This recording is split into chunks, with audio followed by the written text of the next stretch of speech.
NBA live before lock, game 6, Celtics-Heat. Can't keep track of these games anymore. I'm pretty sure you guys know this duo. Ryan, we are back again to break this bad boy down. We're going to have all the discussions of Jason Tatum captain and how do we feel about Bam and who's going to be the random center that plays for the Celtics. But how you doing today? I'm doing well. Kind of sad. I mean, we're winding down with a minimal handful of NBA games potentially left. Yeah. It's sad, but excited to talk basketball with you on this NFL Sunday. I am a little sad. I'm going to miss basketball. It's definitely my favorite sport to have on from a DFS perspective. It's going to be sad when it's gone. But right now, I'm happy about NFL, so I can only be so mad. Shout out to No House Advantage for being the presenting sponsor of the show. We're going to touch on a couple props as we move along. We're also going to be getting out of here a little bit before lock. We've got NFL Showdown live before lock coming up right after us. So we're just going to dive right into this right now. We don't have time to waste. And honestly, there's only like a finite amount of stuff we could talk about. This is the 6th time these teams are playing. I think everybody that's playing this series has a bit of a feel for it right now. Let's start right here at the top. As per usual, Jason Tatum, wildly chalky, the most owned player on DraftKings, the most owned MVP spot guy on FanDuel, 63%. I am going to come in significantly under the field once again. How do you want to handle Jason Tatum? Well, Jason Tatum, it's a closeout game. I think Jason Tatum has like future like 10-time, 15-time All-Star rhythm all over him, and I mean, this is his second Eastern Conference Finals. I remember the last time he was in one. He dunked all over LeBron. He chest bumped him, and the Celtics didn't score a single point after that. Yeah, he looks a lot different in these second halves of in games. The last 2 games out, and they're going to need how it's played in the second half the whole game for them to have a chance to win this series. I like Jason Tatum quite a bit. He's the highest projected for me on Boston. I don't think by a few points, that is.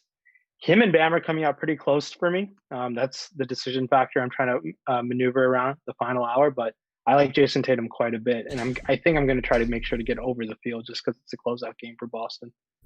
Yeah, Look, he's very clearly the most likely MVP spot on FanDuel. I'm just playing FanDuel today, so you get a lot of takes from Ryan about DK. I do have my DK sim results on the screen as well if you guys are curious. DK's on the left, FanDuel on the right. I just think it naturally becomes a little bit easier to go to other potential MVPs. I've got a lot of my MVP slot going to Jimmy Butler, to Bam, and to Jaylen Brown, who took a hell of a shot at it early. Jason Tatum really came on late. I thought that Jaylen Brown had a real shot to be MVP or star. Kind of tapered off just a little bit at the end, which was kind of a bummer. But I'm just going to hope that this is one of those, third of the times where he's just not in that spot. And YouTube chat, just full spam bot right now, calling me a Chinese spy. Oh, yeah. It's fun. Yeah. I mean, Jaylen Brown, the thing about the Celtics are, I feel very, very comfortable with their minutes in the sense I expect almost all the starters, barring any foul trouble, minus Theis, to get around 40 minutes. Theis is someone who dodged foul trouble the last game, and he put out his best game of the playoffs. He saved the season for Boston for them, and he was phenomenal. And he's been great key part in that second half of I believe they scored 41 points in that third quarter. Yeah. And he was great. So, and I believe Theis was the winning captain last time around. And I think that. Go ahead. Yeah, I think that alone is going to bump up his ownership by a little bit too much potentially, just because I do think Theis has a wider range of outcomes I think I see more ranges of him failing than succeeding at that price tag. I'm going through it right now. This might change within the next 10 minutes. So I'll let you know what ends up happening. Yeah, I immediately went to my sim at the end of the night for game 5 when I saw how good Theis was doing. And I grabbed what was his 20th percentile outcome when he showed up in the captain spot. And it was 9 points less than what he had. I was like, oh, okay, Daniel Theis is going to be in the captain spot. Let's find out if I have any of those lineups. Didn't have them. So what are you going to do? Oh, man. Okay, so let's talk a little bit. Who do you like today that is your like wild card, the Enes Kanter, Solomon Hill, Kelly Olynyk, Grant Williams, who's the guy that you're going to that's off the beaten path? It's so tough to go with the Miami bench players just because I don't know what Spo's going to do. Yeah. He decided to play Kelly O last time. I have to check if that was because of foul trouble or whatnot. And then he's been playing Solomon Hill, and Solomon Hill has been playing 7 or 8 minutes. And I mean, at that price tag, he doesn't need to do out that much. But no. My wild card is probably going to be Enes Kanter, just because I'm willing to take some shots with Enes Kanter, just because let's say Theis gets in foul trouble.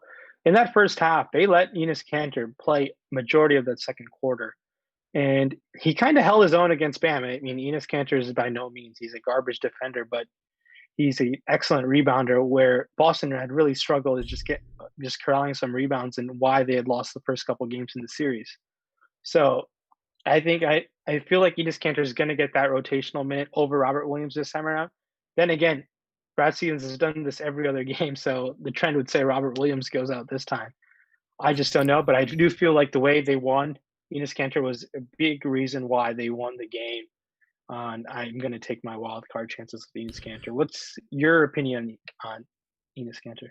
I don't know what to make of it. I'm going to treat it like I don't care who of those guys is the guy that comes through, whether it's Robert Williams, whether it's Grant Williams, whether it's Enes Kanter, whether it's like miraculously Brad Wanamaker.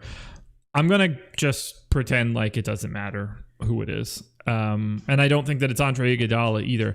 Given that this is game 6, given that, this is like a really important game for both teams. Miami wants no part of losing and going to game 7. I think we see a little bit more of a concentration of everybody at the top. And I'm not so sure that the also-rans are going to be able to do enough to matter. I think it's more important to get the Duncan Robinson, Jae Crowder, Theis, even Gordon Hayward at this point, that type of player correct, more so than the all the way at the bottom who gets the 7 minutes today. Yeah, that's a good point. And I expect I completely agree with you there. But I do think there is a Kemba Walker game that's still waiting to happen. The only concern for me is he didn't close last time out, I believe. I could be wrong. He didn't, but he got into foul trouble, and then they were up by 10 plus. So they brought him off. Okay. They left Theis on, and then they just didn't bring him back out because the game was never mattered. He had 5. Yeah. So I just think in a game that must-win game for Boston. Sorry, I've been referencing closeout games for Tatum. It's a must-win for them earlier in the show. You're good. But I do think Kemba Walker is going to get 40 minutes, and 40 points is definitely in the range of outcomes for him. And I hate to say he's due. He's been hovering in the low 30s and mid 30s. I just want him to get over that 40-point threshold at one point. I don't know if it's obviously hasn't happened yet, so it's unlikely to happen, but I'm willing to take my chance of it happening today. First, let's do this. Hit the thumbs up if you're here. We've got to get out of here in like 15 minutes or so. We've got, let's see, who's up on the show? Greg and Kyle are coming up at 7:20 Eastern time, taking you all the way up to NFL lock for the showdown slate between the Saints and Packers. I did 2 showdown videos. One for FanDuel, one for DraftKings. They got posted this morning. Slipped through the cracks for most people, judging based on the view totals that I looked at earlier. That's because there's other NFL Sunday stuff to check out. But I've got it there, so go check that stuff out. And hit the like button, please. 43 likes, we're up to 50 likes, 250 in the views. We can get up to 100. I saw what you guys were able to do on NBA or on NFL Live Before Lock earlier today, where we got north of 800 likes. Now that was fun. You guys can bump that bad boy up. Let's take J-Rock's question. Who benefits on the Heat if Kanter is going off? Do they have someone to play bigger like Kelly-O? I don't think that anybody from the Heat benefits if Kanter is doing anything major. Like, it's just going to be Bam that has to try to stop it. Yeah, and like another reason why you're going to like Bam is in this option. If he's going to get Enes Kanter on defense minutes, Miami should always make sure he touches the ball. on offense. There were many missed possessions last time around where Bam just wasn't involved. He wasn't aggressive. I was a little concerned about that wrist injury, but it's a closeout game for them. It's so much adrenaline; it should be a non-factor. Yeah. But I like Bam quite a bit. I have him projected very similarly to Jason Tatum. Do you have a lean either way? I mean, I greatly prefer Bam. If we're just talking about in a vacuum, Jason Tatum is pretty clearly ahead of Bam for me. Relative to salary, it gets a little bit closer. The reason that I think Bam works his way into more things is just simply, well, on DraftKings it's tricky. They're so close in price, oddly enough, that I think they're too close. On FanDuel, they're separated by 1,500, and Jimmy Butler is in between them. And I think that Bam is going underrepresented on FanDuel in both the MVP spot and the star spot. So I'm actually taking a stand. I'm close to 2x the field MVP and star for Bam on FanDuel. I like getting there. I do have a little bit of exposure also going to Jimmy Butler in that spot. I just think it's crazy that, look, I know that Jimmy Butler isn't the kind of guy that just takes over from a scoring perspective. That's not what he does when he's out there. 63-3 in MVP ownership, Tatum to Butler, just feels incorrect to me. So I'm picking up a little bit more Jimmy Butler. It's not like I'm going crazy. I have 13% Jimmy Butler in the MVP. We're projecting him for 3. I like that kind of play to try to win a GPP. But Bam is the guy that I have second behind all of that. I can't prioritize him over Tatum. The only reason I get to more Bam than Tatum in that regard is just simply due to trying to get a little bit of leverage on high public ownership. But in a vacuum, if you're playing like a cash game, it's got to be Tatum. Yeah, I agree with you there. And looking at right now, going through my first initial round of calculating my crunches and whatnot, I'm leaning towards mainly Tatum, Butler, and Kemba captains, but other captains that are viable are Jae Crowder as well. I feel Jae Crowder was robbed of some minutes a couple games ago, but I do think he's very safe for at least mid 30 minutes. And just like he's going to get you more times than not in the mid 20 fantasy point range, and I feel comfortable with that at that price tag at 6,200. It's safe, and Jae Crowder does have an upside of cracking over mid 30s as well. Which if he's going to get over mid 30s at that price tag, you're going to need him to win, come towards the top of these showdowns. What's your Crowder take? Do you think is he coming great and not okay for you in your simulations? Ooh, is he ever? I've got a lot of Jae Crowder. He is projected for 31% total ownership on FanDuel. I've got 48, including doubling him up in the utility spot compared to where the public is. Jae Crowder he's where like the line gets drawn for me. I don't have really any exposure to anyone on FanDuel below Jae Crowder at 9,500. So big time fan of Crowder in that spot. And I think he's going a little under owned on DK as well at 5,600. So I will happily get to Jae Crowder. But I'm a guy that gets to Jae Crowder a lot, even in like the regular season. So it is kind of like a hole in my model, the Jae Crowder type player. Okay. Yeah. He's in a price tag where he's like kind of fits. He's like in kind of an island price tag. He's only 600. He's $600 cheaper than Gordon Hayward. I have Crowder slightly projected higher than Hayward. It's close. They're like within a few decimal points of each other. So for me right now, but Gordon Hayward's getting 30 minutes. He's one of those sneaky captain options. Let's say if he were to get hot, he's going to stay on the court, and there's a chance if Boston goes small, he's going to be in the court. They're just going to roll out their 5 best players at that point. Yeah. But he's in an interesting price tag at 6,800, where there's a non-zero chance he's the highest scoring player in this game. So. Yeah, Boston went to the Celtics death lineup immediately in Game 5. The first time that Theis subbed out, they went to the Celtics 5 right out of the gate, and I was like, oh boy, so that's the answer. It's not Kanter, it's not Robert Williams, it's not Grant Williams. It's we're going to play our 5 best players. They didn't totally stick to that, obviously, if anybody looked at the box scores, but I think we see that as much as they think they can get by with it, as much as they think that, basically Tatum and or Smart can handle Bam, which is not all that easy, but those are really the only two options on the floor. Does Tyler Hero wake up today? Oh, go ahead. Hit me with your question. Yeah, we can deviate. We're talking about two guys who have gone off in the last two games respectively, Hero and Theis. Yeah. I think Tyler Hero, we've seen the upside game, and I think Boston's going to make sure he doesn't do that to them again. I think Brad Stevens was embarrassed seeing a 20-year-old light up their team like that. And it was, I think Stevens is not going to let that happen. Or Marcus Smart's not going to let that happen. I think they're going to make an effort where Tyler Hero is not the reason why they're sent home from the bubble. But Daniel Theis played 35 minutes last time. I think that's his ceiling in minutes. Everything went perfectly for him. Yeah. And now we're in a scenario priced at $5,600. He's $600 cheaper than Jae Crowder. I'm going to prefer Crowder, but it's close. I mean, I have Theis projected in the mid-20s in fantasy points right now. I do think that's kind of low compared to where I've seen other places and whatnot. Where are you falling on Theis right now? I have a lot of Theis. He's my second most exposed player on FanDuel. He's 9,500, same price as Jae Crowder. We only have him projected for 20% ownership. I think that's just an easy spot to go in the utility if he's not going to be getting a lot of love.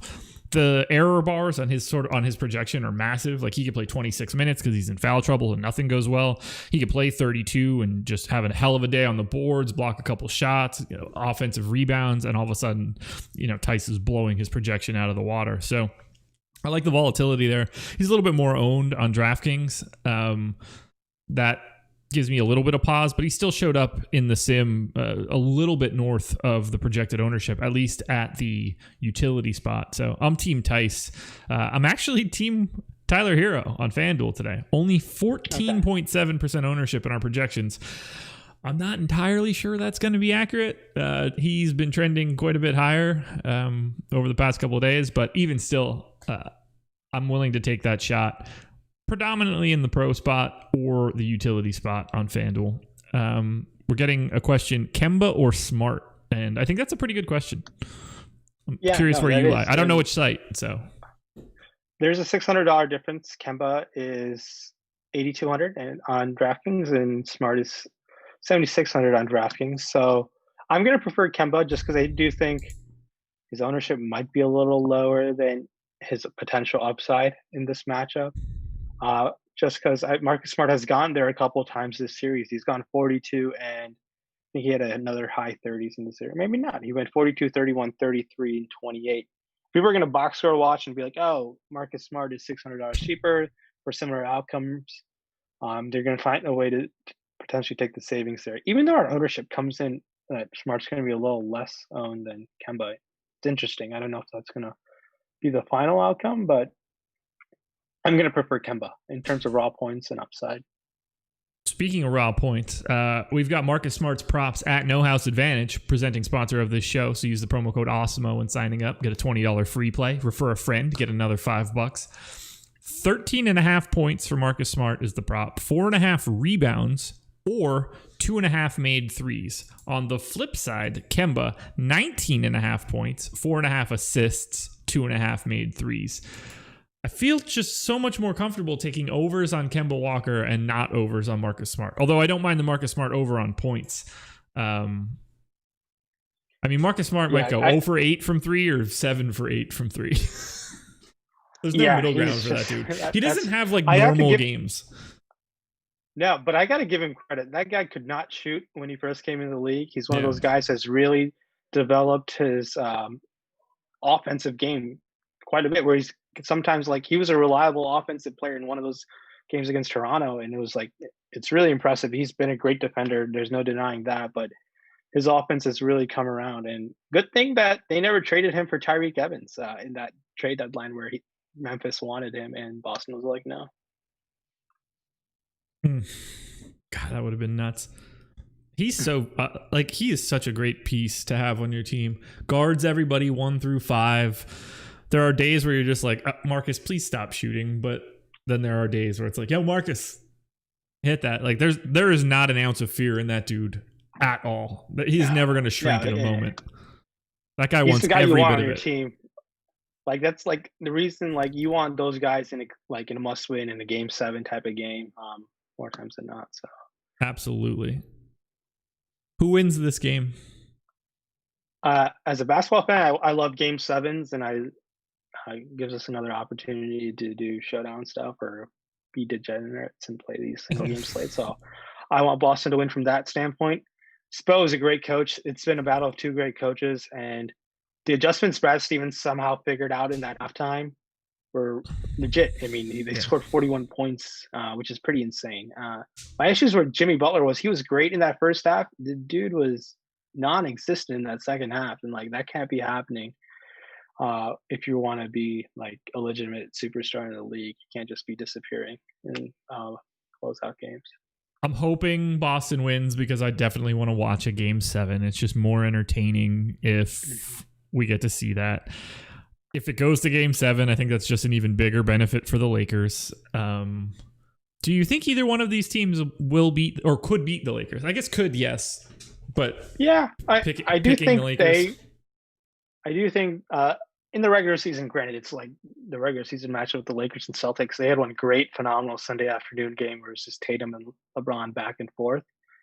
I just like this. I would like to see the Celtics just because I like their young core and Jaylen Brown and Jason Tatum. But I do think Miami has a better shot just because Bam can match up with Anthony Davis. And match up in the sense, find a way to limit him compared to the combos of Daniel Theis and Enes Kanter and Grant Williams, where Anthony Davis is going to have barbecue chicken every possession down the court.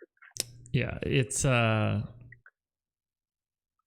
one's like just stopping Anthony Davis, but Bam is like the greatest approximation of anybody that can actually defend him.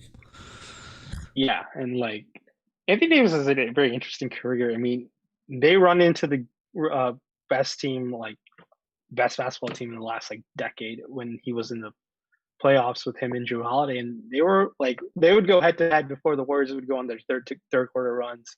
God, I miss those third quarter runs so much. But they'll be back. I would really like to know what the Pelicans look like if they just don't make the trade. Like if they're like AD, Zion, keep it. How much fun would that be? AD, Zion, Drew Holiday, JJ as a shooter, keep it floor spacing. I mean, granted, they have every single asset that basically ever existed from the Lakers now, so that'll help. Yeah. But the best thing was David Griffin not wanting Kyle Kuzma even for a second round pick. He's like, I'll take the second round pick over Kuzma. I don't blame him. If I'm the Pelicans in that scenario, I'm just telling AD like, look, here's what we're gonna do. I'm gonna do everything in my power to move this team to Seattle. Yeah. Oh, well, now he's in LA. All right, let's sum this all up. We got to get out of here in 4 minutes and cede control of the YouTube channel to the NFL guys. So here's what I'm going to ask you to do. Who is in the optimal lineup at captain today on DraftKings? That's a tough spot. That's putting me around on a spot, but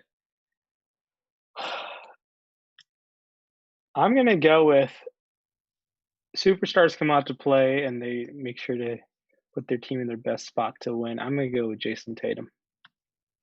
All right. Heroic guess there with the Jason Tatum pick. Way to go out on a limb. Really appreciate it. So on the MVP side for FanDuel, I'm going to go with my ownership. Bam Adebayo, MVP on FanDuel, and the Heat close out the Celtics. Wow. I don't like it. I'm not cheering for the closeout part, but I'm definitely cheering for the Bam Adebayo in the MVP spot part. Makes me a little nervous. Yeah, Bam's also a phenomenal. He'd be my second option in terms of captain on DraftKings. People probably were disappointed the way he played. Maybe his ownership's a little lower than it should be, and then you can go from there. When all is said and done, I asked you this before. Who plays the most minutes out of all of the scrubs for the Celtics?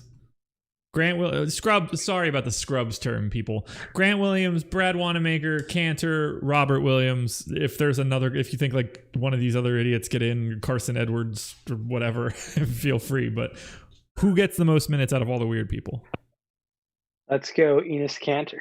There we go. Enes Kanter, game 6, the guy that gets the minutes. That's the call we're at right now. Shouldn't even be playing. Yep. It's wild. It's so wild. All right, we are going to cede control over to the NFL, guys. Let them get started because this is a big NFL game. Packers Saints, no joke. Guys, please hit that like button as you head out the door. It's nice to see that the Chinese spy bots bailed after banning the first 8 or 9 of them. And good luck today, guys. Hopefully we get another Eastern Conference finals game and we get a game 7. Otherwise, some combination of 2 people from Awesemo.com will be back to talk about game 1 of the finals at some point. I think it's Wednesday if the Heat win tonight. Yeah, both games. If there's a game 7, it'll be on Wednesday, and if the Heat lose, game 7 will be on Wednesday. Okay, there we go. So we won't see you tomorrow talking about basketball, but we'll have NFL football content. We'll have shows throughout. Well, we'll have NFL shows in the morning. I'll have 2 showdown videos out tomorrow morning for Monday Night Football, and then we'll have Monday Night Football live before lock. It's going to be a good one. Ryan, anything else? No, good luck, everyone. Good luck on your NFL showdown. Hopefully there's a game 7. If not, we'll catch you in the finals. Good luck. There you go. Later, guys.